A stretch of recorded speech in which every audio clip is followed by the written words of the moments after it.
Este programa llega a ustedes gracias al financiamiento del Fondo de Fomento de Medios de Comunicación Social del Gobierno de Chile y el Consejo Regional.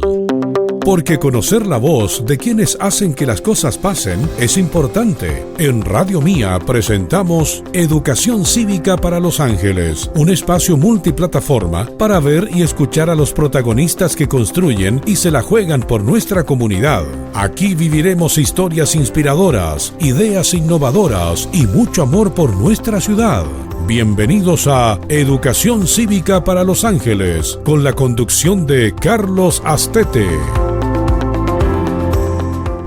Hola, ¿qué tal? ¿Cómo están? Bienvenidos a un nuevo capítulo de Educación Cívica para Los Ángeles, este programa que realizamos en Radio Mía, acá en la ciudad de Los Ángeles, en la 89.3 y también en todas sus plataformas audiovisuales.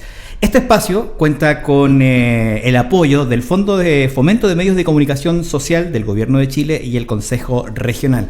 Y el objetivo es establecer conversaciones con personas de nuestra comuna que desde sus diferentes disciplinas empujen el desarrollo, empujen el cambio, empujen la reflexión y al mismo tiempo la capacidad de instalar en la agenda temas que son relevantes para nuestra ciudad.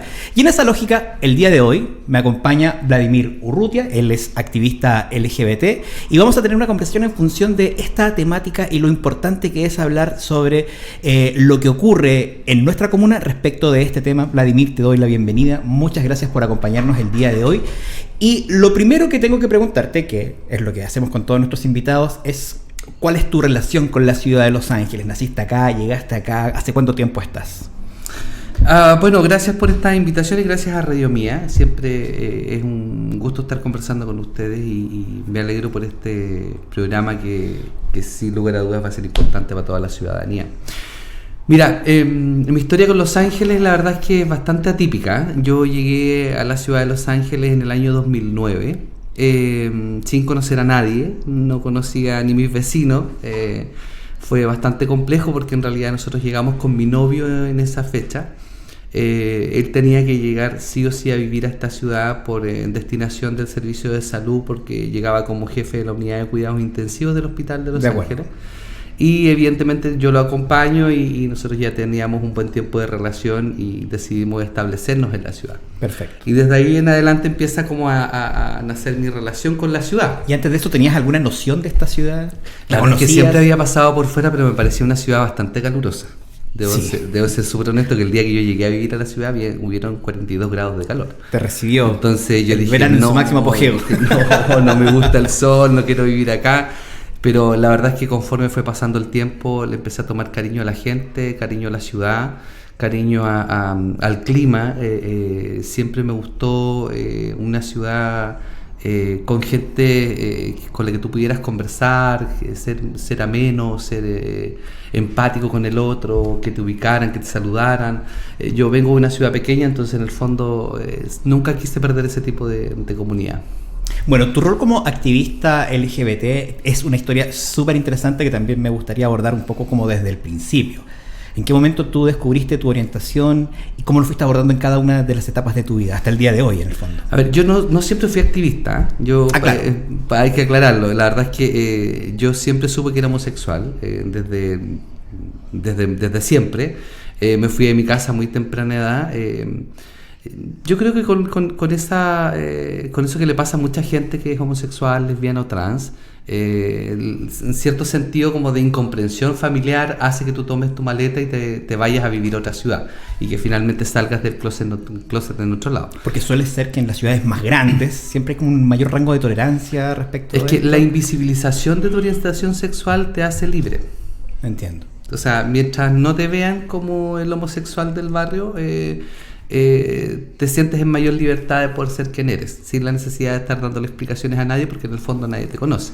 En cambio, cuando sales del closet en una ciudad, en tu lugar, en tu entorno, en tu lugar de origen, tienes que darle explicaciones a todo el mundo. Entonces de pronto es como un poco más complejo y uno es más rebelde también. O sea, en la adolescencia te encuentras en un estado de rebeldía, claro, un tema hormonal, entonces dices, no, yo tengo la razón, nadie más la tiene. Entonces ahí entras como en una pugna familiar con tus creencias, tus valores, pero igual te mandas a cambiar. O sea, exactamente. Y ahí en esa pasada, bueno, elegí Santiago, me fui a estudiar a Santiago Y ahí, bueno, continúa mi vida. Pero el activismo llega a mi vida en el año 2014, cuando falleció mi novio en Los Ángeles. Llegué el año 2009, él fallece el año 2014. Y ahí empieza esta cosa del activismo, cuando te vas dando cuenta que lo establecido, las normas establecidas que se supone que te deben proteger y cuidar, no lo son tal. O sea, no encuentras la protección necesaria. La familia de mi novio me demanda en varias oportunidades para poder sacarlo a él del cementerio, y yo empecé a encontrar que había una injusticia para con las personas LGBTIQA+, que tenía que ver con la viudez LGBT.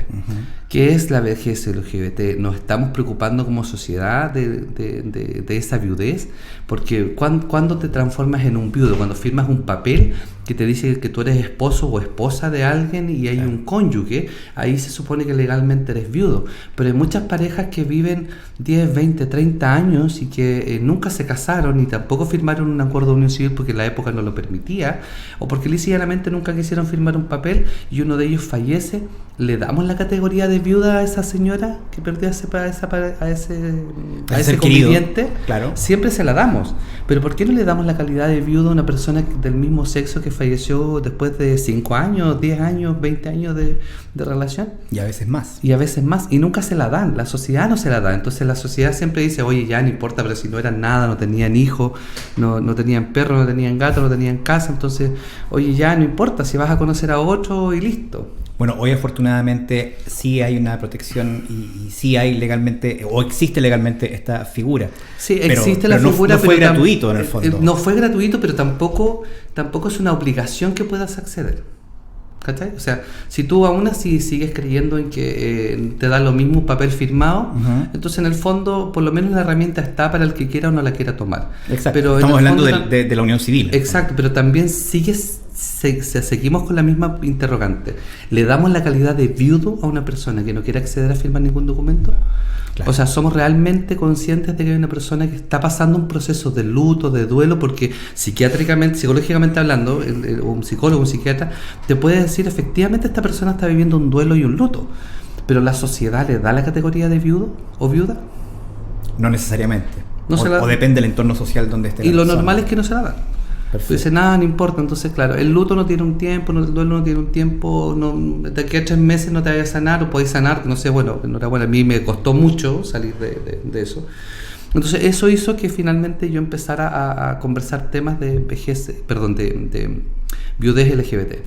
Y fui al Congreso en varias oportunidades. De pronto muchas personas que vivieron situaciones similares, desde lo patrimonial, pérdidas patrimoniales importantes en algunos casos, empezaron a comunicarse conmigo para saber qué es lo que hacían y cómo lo hacían, para no pasar lo mismo que yo pasaba. Muchas personas, cuando empieza a salir el acuerdo de unión civil, empezaron a acercarse a mí: oye, mira, queremos hacer esto, vimos tu historia, pucha, nos motivaste, lo vamos a hacer. Porque en el fondo amor también es protección, y la protección hoy día en este país es legal. Oye, y tú hablabas de que fuiste al Congreso varias veces. En el fondo, mi pregunta es, ¿aportó tu testimonio a sacar adelante el tema de la unión civil? Sin lugar a dudas, en la primera instancia mandé varias cartas al Congreso haciendo la misma interrogante. O sea, ¿qué pasa en este caso? ¿Cuál es la herramienta legal en la que tú puedes tener acceso para poder protegerte como ciudadano? Y claramente la respuesta fue nula. Desde la presidencia para abajo fue todo nulo. Y en algún momento sentí que me volvía monotemático, pero fui bastante majadero con eso, para bien, porque en el fondo fue formando una opinión y una conciencia social importante en mi vida que también me salvó la vida. Porque en el fondo estás tan preocupado de ti, que en el fondo tienes tanto capital social, que de repente yo dije, chuta, ¿qué hago ahora?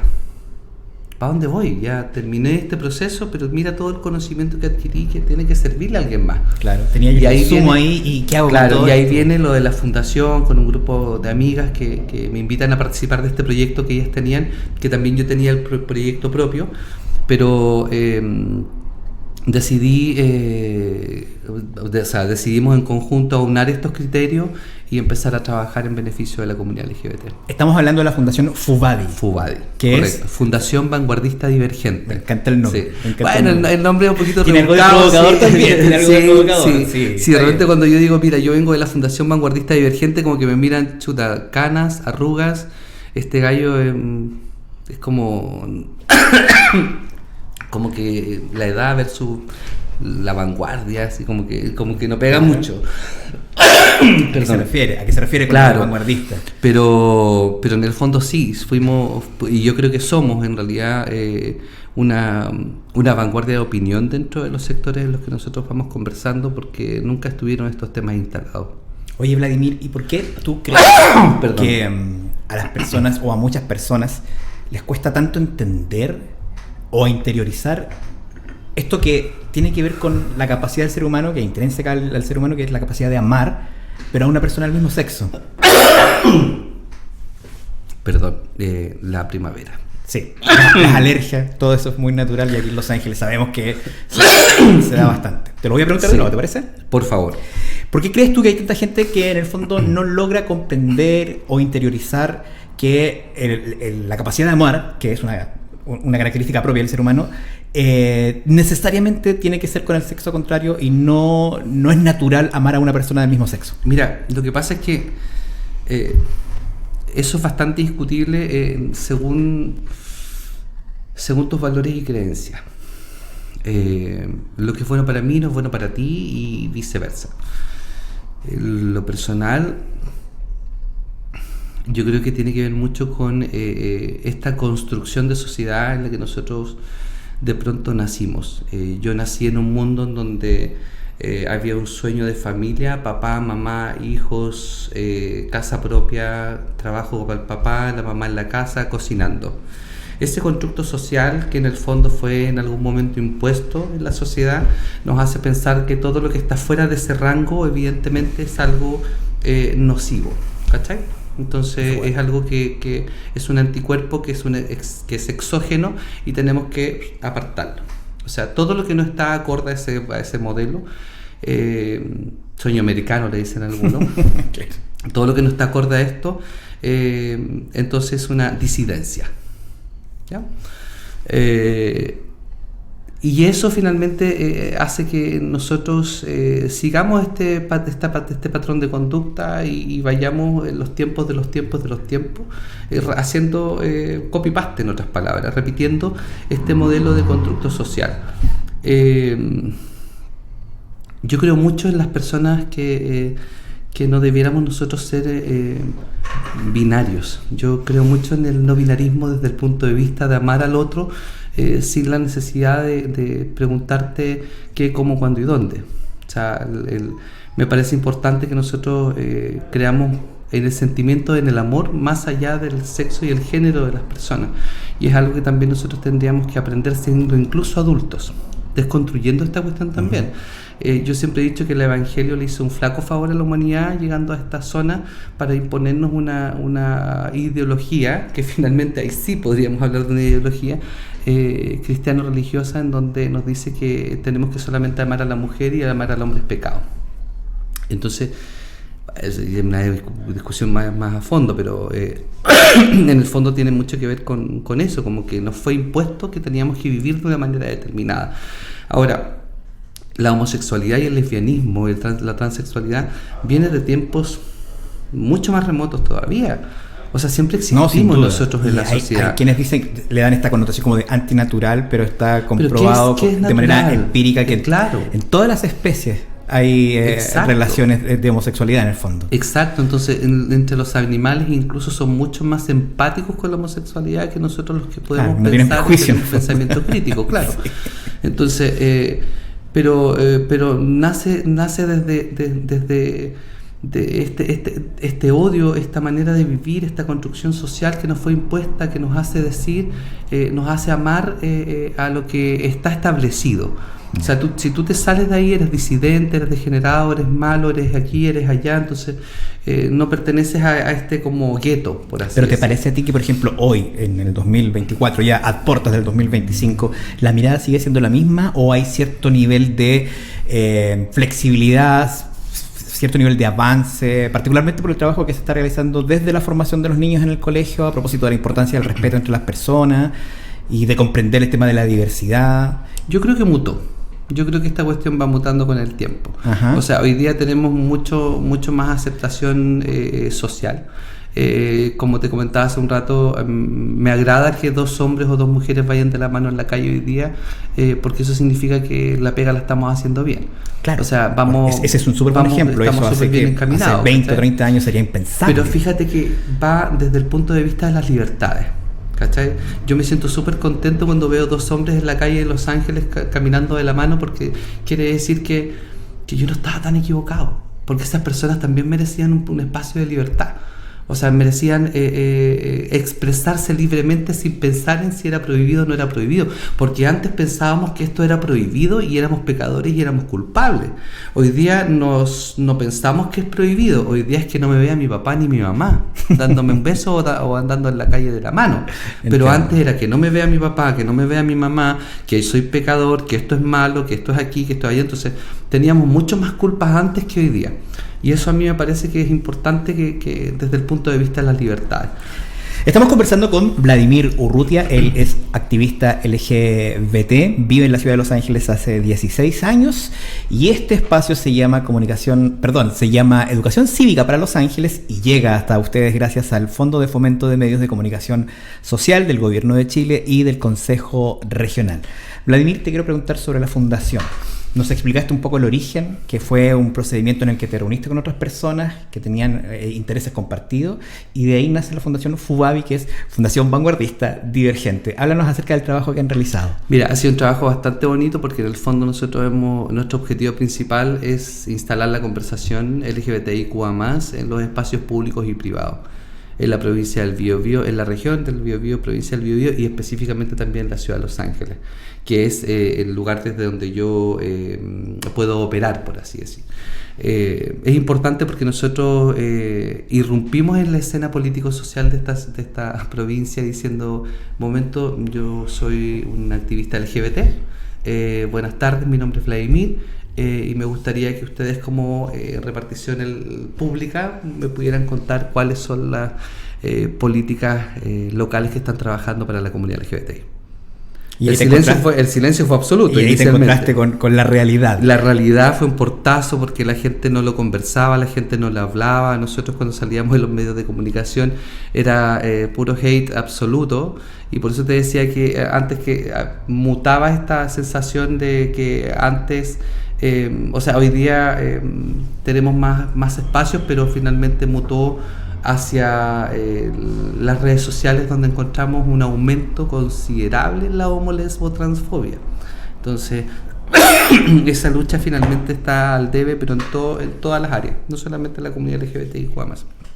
Entonces, para nosotros esa pega fue importante, empezar a conversar. Ese portazo de ignorancia que hubo inicialmente de parte de la sociedad en general, de las instituciones públicas y privadas, nos dio a nosotros mucho más valor para poder continuar dentro de la orientación que nosotros queríamos entregar a la comunidad en general. ¿Y qué satisfacciones te ha generado este rol activista con la fundación? Muchas. Mira, te voy a contar una anécdota que nosotros por primera vez en el año 2017 izamos la bandera LGBT en el frontis de la gobernación provincial en ese tiempo con don Luis Barceló. Yeah. Que cuando nosotros entramos a hablar con don Luis le pedimos los permisos correspondientes, pero antes le explicamos, porque dentro de la labor pública también nosotros entendemos que... Como que hay un rol de educación. Claro, también. entonces nosotros primero sondeamos, mira, queremos hacer esto, ¿qué te parece? Luis Barceló nos dijo, mira, ningún problema, este país tiene que ir para ese lado, o sea, tiene que ir para la conversación de la integración y la inclusión, y nosotros quedamos así como, wow. O sea, la primera persona que nos está ¿Por qué no vinimos acá antes? ¿Por qué no vine aquí antes? Porque hice la pega por otros lados. Sí. Pero gracias a lo que ya habíamos hecho por otros lados, es que nos abrió las puertas para poder llegar a conversar, para solicitar el edificio consistorial. Mira, no te miento, éramos cinco personas de la fundación en ese momento. Éramos 5. Más don Luis, su secretaria y 3 personas más de la misma gobernación. De acuerdo. No había más gente. Y nosotros dimos un discurso que fue muy emotivo, fue para la conmemoración del Día Internacional contra la Homofobia y Lesbofobia y Transfobia, que se conmemora a raíz de la despatologización de la homosexualidad en la Organización Mundial de la Salud. Que ya no se le considera una enfermedad. Exacto, que igual es un tema súper importante, que se conmemora a nivel mundial, todos los países lo hacen. Es que es muy relevante porque piensa que hasta no hace mucho se consideraba que era una enfermedad. Año 91.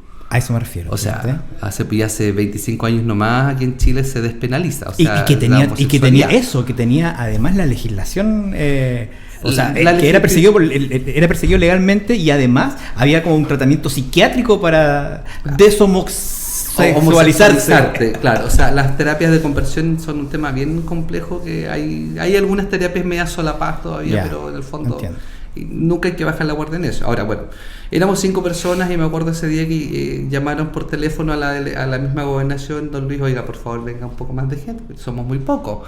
Y bajaron un poco más de personas y en total no creo que hayamos sido más de 15. Ya. Izamos la bandera y pasa un señor con un triciclo, ve la bandera y me escucha hablando y me dice un improperio, no sé si por ahí el técnico le podrá colocar el pitito, pero le dice, estaba conversando yo, hablando por micrófono, pasa este señor en triciclo y dice, ¡hueco! Y todos nos quedamos así. Con el efecto Doppler. Claro, y todos nos quedamos así. Entonces fue como chuta, dije, ¿voy a tener pánico o me va a dar risa? O que al final no pesqué. Ya. Éramos 5 personas de la fundación. Este año éramos alrededor de 200 personas. ¿En la misma actividad? En la misma actividad, en el mismo lugar, con la delegada presidencial de ese entonces, la señorita Paulina Purrán. Entonces, esa como... Eso fue un avance concreto. O sea, más que avance también, para mí fue como, chuta, lo estáis haciendo bien. Pues, o sea, exacto. Hay cierta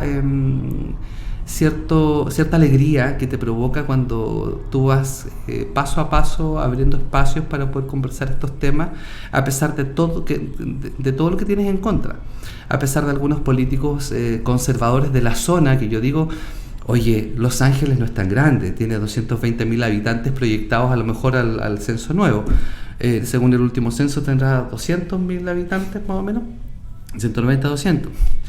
Y políticos de la ciudad que son súper conservadores, hablando en contra de la comunidad LGBTIQ+, que somos una comunidad con una ideología de género, con una agenda 2030 de la ONU, de no sé qué cuánto, que casi como que somos camaleones, o que nos vamos a convertir en cocodrilo, o que si yo te miro te conviertes en sal. Entonces yo digo, oye, estamos en el año 2024, hay niños, niñas y adolescentes que se suicidan por no tener las confianzas necesarias para contarle a su padre, madre o tutor legal que son lesbianas, homosexuales o transgéneros. Uh-huh. Hay personas que se vuelcan hacia el alcoholismo, hacia la drogadicción, que se van de las casas, hay deserción escolar importante. O sea, y cuando de repente escucho yo a políticos locales diciendo que somos una ideología de género, yo digo, ¿y dónde esta señora, este caballero, no ve los números que están en aumento en la población?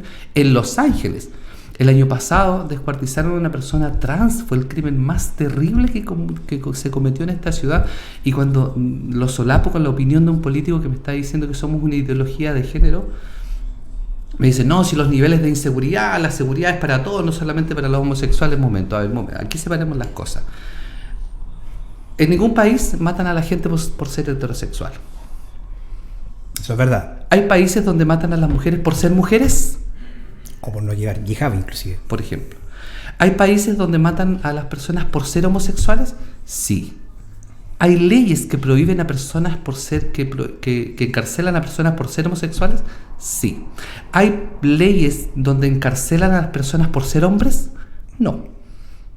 Entonces, no podemos comparar la seguridad pública, que es parejo para todo el mundo, sí. Y que es un fenómeno real. Que está un fenómeno real, que está en términos de desarrollo evolutivo y bla, bla, bla, y podemos, que son otras áreas que no me otra conversación, claro. Conversación. Pero momento, o sea, aquí hay personas que matan por ser homosexuales, lesbianas y transgénero. La violencia LGBT pasa de lo verbal a lo físico en un chistar de dedos. Y cuando es en lo físico, a las personas trans las matan en la mayoría de los casos. La comunidad LGBTI también tiene problemas de violencia intrafamiliar, también tiene problemas de pensión de alimentos, también tiene problemas como todo el mundo. No por ser LGBT nosotros estamos pidiendo un trato especial. O sea, es como bienvenido a la vida de adulto. Claro, o sea, es como, claro, cuando eres adulto también tienes problemas. Todos tenemos los mismos problemas. La gente LGBT también se divorcia, la gente LGBT... O sea, son problemáticas sociales como todas las tenemos. Pero la diferencia es que no por ser... o sea, que por ser homosexual, lesbiana y trans te pueden matar. O sea, la violencia es real.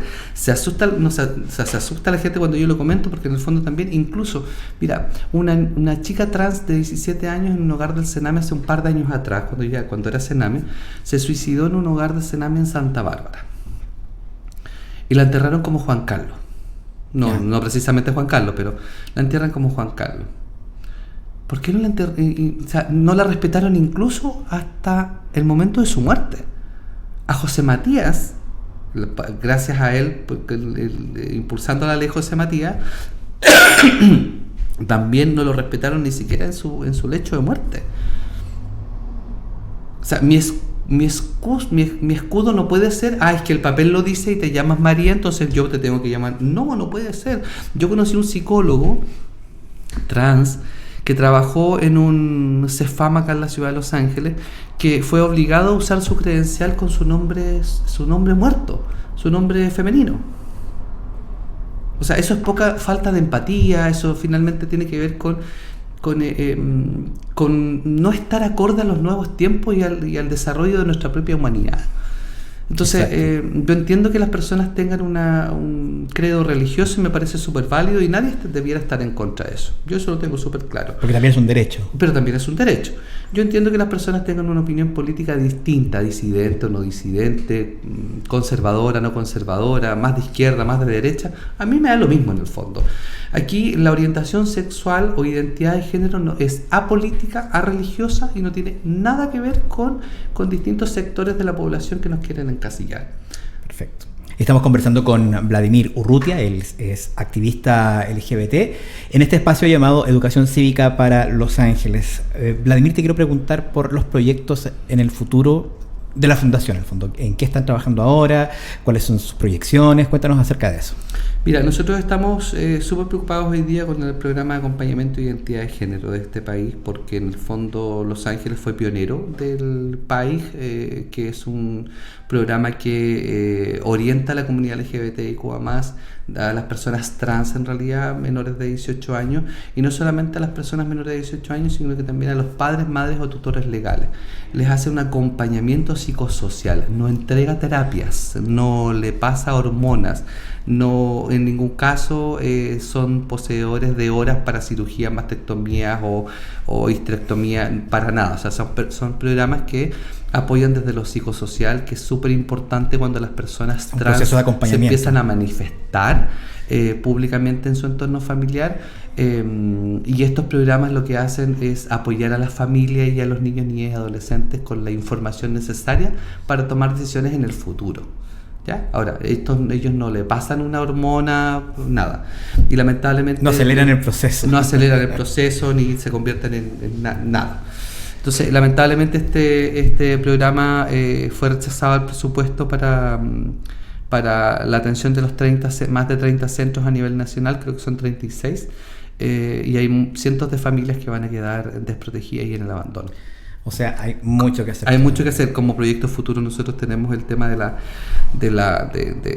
continuar nosotros pesquisando los casos de gran envergadura de la zona para poder trabajar con las familias y empezar a conectar las instituciones que funcionen para el beneficio de evitar ir en contra de la homo-lesbo-transfobia.